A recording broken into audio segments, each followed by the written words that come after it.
So with college football right around the corner, everybody's talking about the big names. Arch Manning at Texas, Dante Moore in the Ducks. Now there's a ton of star power in college football right now, but there's one name in the Bay Area I keep seeing pop up. And this player is on the verge of having a breakout season. I'm talking about Sagapolutele looking in zone, got him!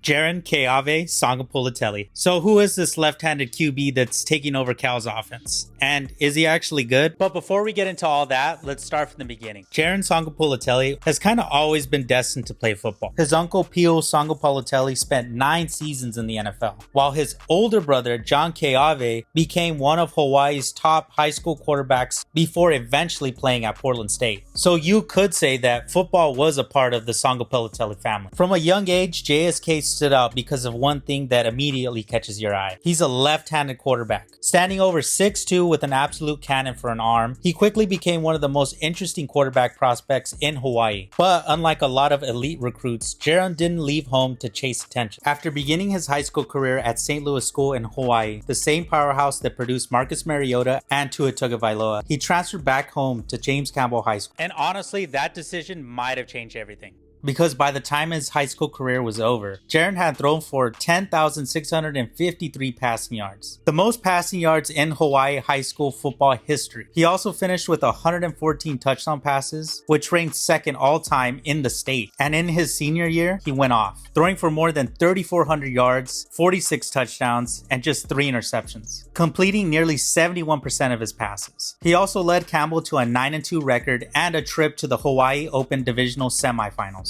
During that run, he had 6 different games where he threw for at least 300 yards and 5 touchdowns. The guy was balling out, and because of that, he won the Marcus Mariota Player of the Year award, which recognized the top high school football player in the state of Hawaii. Now, his recruiting journey was almost as crazy as his production, and believe it or not, Jaron actually started out as an unranked recruit. He was even the last quarterback invited to the Elite 11 Finals, which is the nation's premier quarterback competition. But once coaches got a closer look, everything changed. Not only did his recruitment explode, he finished as a 4-star recruit, the number 7 quarterback in the country, the number 67th overall player in the 2025 class, and the number 1 player in Hawaii. One scout even said his deep ball accuracy was one of the best in the country, while praising his smooth release, quick decision making, and NFL upside. And when you watch him on tape, you can actually see what they're talking about. That's a pretty crazy rise for someone who wasn't on most recruiting radars. Now heading into college, things got pretty interesting. Jaron originally committed to California, then on National Signing Day, he flipped to Oregon and enrolled early with the Ducks, which was actually his dream school to begin with. But only after a week at Oregon, he entered the transfer portal and shocked a lot of people by recommitting back to Cal. Now there's a lot of speculation of what actually happened. Oregon already had a stacked room and they had Dante Moore positioned to be the future. Meanwhile at Cal, there was an open quarterback competition and a real opportunity to earn early playtime. Now while looking into things, I actually found out his mom admitted she actually hoped he'd stayed with Cal the first time. So when Jaron called and said he was coming back, she couldn't have been more happier. And looking back at it now, it might have been the best decision of his career. During that fall camp, Jaron beat out former Ohio State quarterback Devin Brown for the starting job. And once the season started, Cal never looked back. As a true freshman, he started all 13 games, completed 316 passes for over 3,400 yards, 18 touchdowns, and 9 interceptions.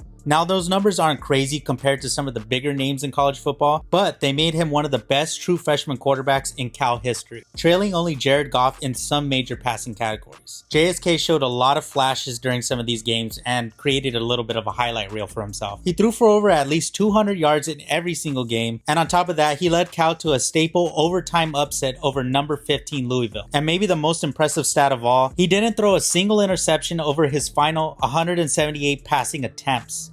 That's elite decision making, especially for an 18-year-old true freshman. But as impressive as those numbers were, they really don't tell the whole story, because this team didn't make it easy for him at all. The Bears finished near the bottom of all FBS teams in rushing offense, which meant defenses already knew what was coming. Drop extra defenders into coverage, rush the quarterback, and make the freshman beat you. On top of that, Cal gave up 32 sacks during the season, so Jaron was constantly playing under pressure. But despite all that, he still showed flashes of becoming one of the ACC's best young quarterbacks. Now comes the part that'll show us if he can take that next step, because in year 2, expectations completely change. Last year, nobody expected much from a true freshman. Now people are calling him one of the best returning quarterbacks in the ACC. Some even have him among the top quarterbacks in all of college football. And Cal did everything they could to help him. They brought in transfer receivers Ian Strong, Chase Hendricks, and Dorian Thomas. They also added transfer running backs to finally fix one of the worst rushing attacks in the country. Cal also built their offensive line through the portal and hired new offensive coordinator Jordan Somerville to install a pro-style offense. On paper, everything around Jaron should be better, but this season isn't just about having talent. It's about taking that next step. Can he make quicker reads, improve against pressure, elevate players around him, and handle expectations now that everyone knows exactly who he is? Because there's no denying the arm talent and physical tools are all there. Now the only question is whether he can take that next step. And that's exactly what makes Jaron Sagapolutele one of the most interesting quarterbacks heading into the 2026 college football season. If you liked the video, hit the like button, subscribe. I'm trying to push out more videos weekly. Also, let me know what you think about JKS's career down the line. And if there's another player you'd like me to break down, let me know in the comments. Until then, I'll see you guys next time.